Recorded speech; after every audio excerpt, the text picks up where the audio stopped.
궁금해지는데 그 서부지법 폭동 사태 때 이것도 어쩌면 그 김건희 씨의 난장 전략하고 연동된다 이렇게 봐야 될까? 근데 저는 다른 거 다 떠나서 여기에 청년들이 특히 저는 그 투블럭 청년이 2006년생이라는 것에 대해서 깜짝 놀랐거든요. 그러니까 과거에 태극기는 좀 연세가 많으시고 그리고 또 좀 생계 때문에 뭐 얼마 맞고 나오시거나 뭐 이런 분들이 많은 걸로 알려져 있는데 이번에는 전혀 그렇지가 않더라. 그리고 DC 갤러리인가요? 이제 거기 그 평소에 커뮤니티 활동을 하던 갤러들이 그런 친구들이 적극적으로 이번 범행에 가담한 것이라면 이건 이후에도 추가로 폭동이 또 일어날 개연성이나 가능성. 이 범죄 심리 어떻게 분석하세요? 범죄학자들이 가장 걱정하는 것이 미국에서는 외로운 늑대라고 합니다. 갑작스럽게 아무런 어떤 그 조직적인 것이 없는 상태에서 테러를 하게 돼요.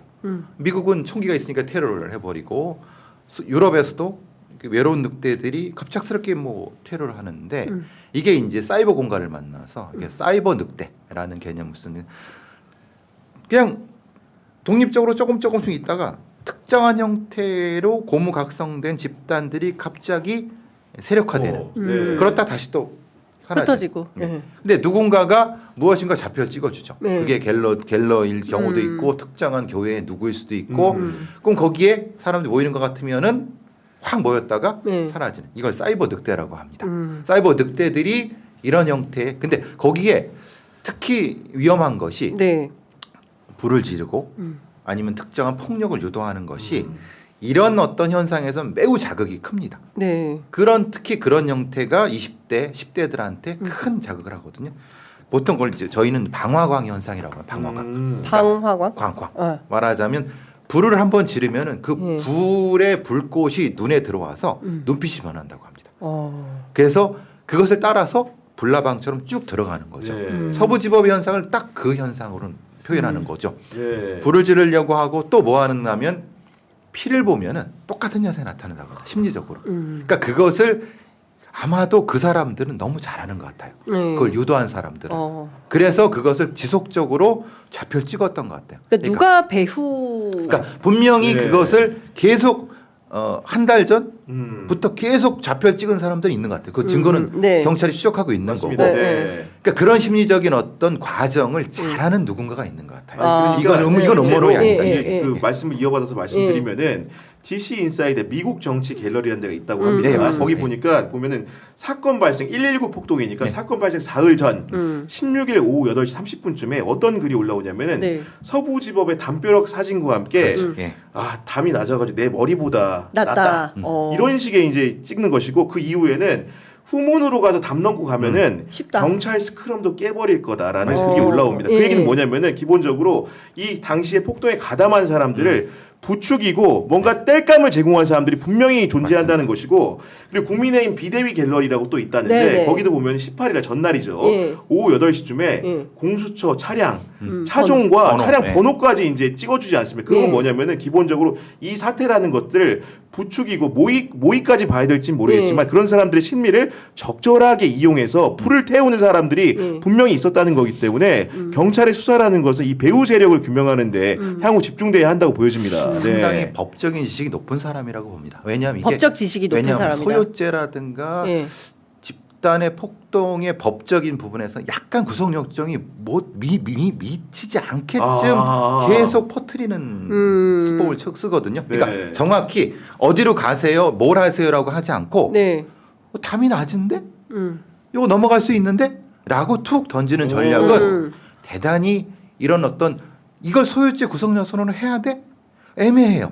그러니까 우리나라의 형법적 구성 요소에는 미치지 못하는데 범죄적으로 심리적으로 모이는 것은 있다는 거예요. 이걸 너무 잘하는 사람인가 사람들이 누군가가 그것을 계획했을 가능성이 높다는 거예요. 이걸 보면은 야 이건 너무 주도 면밀한데 느낌을 너무 저도 충격을 많이 받았어요. 그렇군요. 왜냐하면 이게 직접적으로 갈아가면 자기가 걸려요. 당연히 이건 교사죄니까. 근데 그게 아니에요. 담장 낮은데 나도 넘어갈 수 있을 것 같은 데를 계속 보인다고 생각해 보세요. 그럼 거기에 모인 사람들이 야 저기로 가. 누군가 현장에서 또 예. 실증가 야 후보에 가면은 담장이 났대. 흘러 한마디만 이동하자. 하면, 막 이렇게. 한마디만 하면 그 유튜브를 보거나 갤러를 본 사람들은 예. 연상작용이 되는 거예요. 아. 이게 실제는 여기서 문제가 아니라 예. 미국이나 유럽에서도 폭동에서 아주 유용하게 쓰는 전략들입니다. 이게 우리는 그냥 그걸 처벌할 법 체계가 없어요. 그래요? 예. 그러니까 우리는 아주 엄격하게 봅니다. 소유죄 같은 거. 그래서 처음에 경찰도 소유죄 적용이 어렵다고 한 이유가 그겁니다. 근데 검찰은 해보겠다고 했는데 네. 잘 안 될 거예요. 왜냐면 우리는 너무 판례도 없어요, 사실은. 그러면 예. 서부지법에 폭동을 일으킨 50 지금 뭐 63명으로 늘어났거든요. 예. 구속자가. 예. 그럼 이 사람들은 어떤 폭력 그냥 예. 특처법으로 처벌받는 현직 건전물 침입이라든가 예. 폭력 이런 걸로 되지. 예. 실제로 되고. 소유죄는 해당이 안 될 거다. 어렵다는 거예요. 물론 검찰은 계속 하려고 하는데 예. 말씀드린 것처럼 지휘 체계 그리고 교사의 확실한 어떤 명령 체계 이런 것들이 있으면은 되는데 근데 그게 IP 추적 같은 거를 하면 누군지 확인은 되지 않습니까? 그런 글을 올리는 게. 확인은 되는 이제 돌려가죠. 외국으로 돌려서 VPN 그 정도로 이제 VPN 구성요건 안 되게 할 정도면은 아. 아마도 그런 대비 정도 충분히 했을 당연히 것 같고 그렇죠. 결국은 예. 우리가 폭도들을 보면 이렇게 생각하지 않습니까? 예. 아이 저 무지몽매한 놈들 예. 저렇게 때려부시고 판사실 찾아가서 못 부시는 거 봐라 이렇게 생각하는데 뒤에 배후에는 영화에서 늘 보던 것처럼 기획자 설계자가 존재하는 게 아닌가라는 생각을 그러니까 할 수밖에 없는 겁니다 지금. 연료들 네. 사이버 늑대들이 있다는 건 압니다. 그들한테 불씨를 던져주는 누군가가 있었다는 건 맞는 것 같아요. 그게 직접적으로 뭔지는 규명해야 될 부분이라는 거예요. 네. 그러니까 이게 사실은 검찰도 고민을 하는 것은 경찰도 이게 소유죄 애매한데 그러니까 폭동으로 규정하려고 하면 그게 입증이 돼야 되거든요. 정확하게. 네, 사실관계가. 네. 예. 지금 그래서 검찰들이 눈 빠지게 CCTV를 추적하고 계속 추적하는 이유가 그겁니다. 여기 손짓했지? 저쪽 맞지? 이거 했지? 전화 시간대를 계속 맞추는 이유가 그거예요. 아니 근데 이제 두 가지인데 하나는 이제 윤상현 의원이 그때 했던 뭐 어쨌든 훈방 조처에 대한 실제로 네, 그 강남 경찰 전화도 그렇다는 거죠. 근데 네. 두 가지 미스테리가 있어요. 하나는 강남서장이 모르는 번호가 왔는데 밤 10시 넘어서 그 전화를 그냥 받았다. 그렇죠. 받았더니 윤상현 의원이더라. 그런데 뭐 선처를 바랬다. 거기에 훈방이란 단어는 없었다라는 게 이제 국회 행안위에서 나온 얘기인 것이고요. 그리고 또 하나는 석도결 변호사가 새벽 1시에 거기 있었죠. 예, 거기 마포경찰서 한 400m 네. 정도 서부지법에서 떨어진 호프집인가? 호프집에서 이제 술을 마시고 있었는데 본인 주장은 지역구 어르신들과 뭐 만남이었다. 새벽 1시에. 석동현이 거기가 지역구인가요? 아니죠. 근데 왜? 예. 근데 하여간 거기에 있었던 사진을 이제 누굽니까? 그 민주당 국회의원이 공개를 했는데 네. 거기는 어르신보다 젊은이들이 더 그렇죠. 많았다.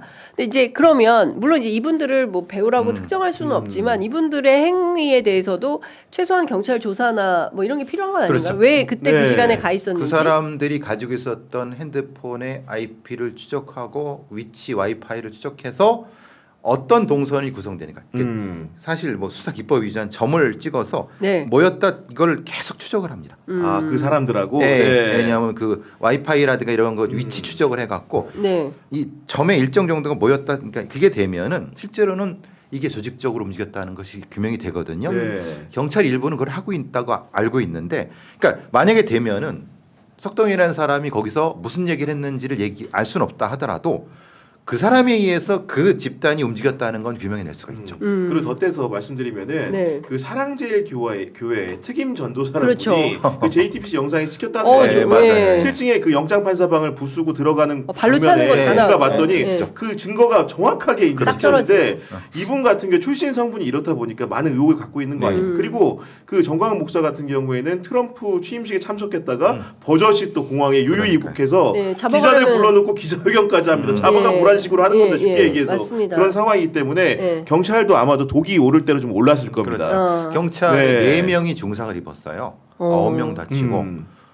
절대 경찰로서는 치욕이고 이거 절대 용납하면 안 되는 네. 경찰 지금의 경찰 수뇌부들은 아닐지 몰라도 중간 간부들은 이걸 용납하면 경찰에 대한 폭력을 용납하는 거다. 절대 용납하면 안 된다는 건 여론이 있습니다. 경찰 내부에. 경찰 내부에서. 예. 그래서 이건 그 수사팀도 엄격하게 추적을 할 텐데 문제는 이제 아까 말씀드린 것처럼 거기까지 가려고 하면 뭐 석동현이라든가 이런 사람들의 추적을 다 지금 하고 있거든요. 네.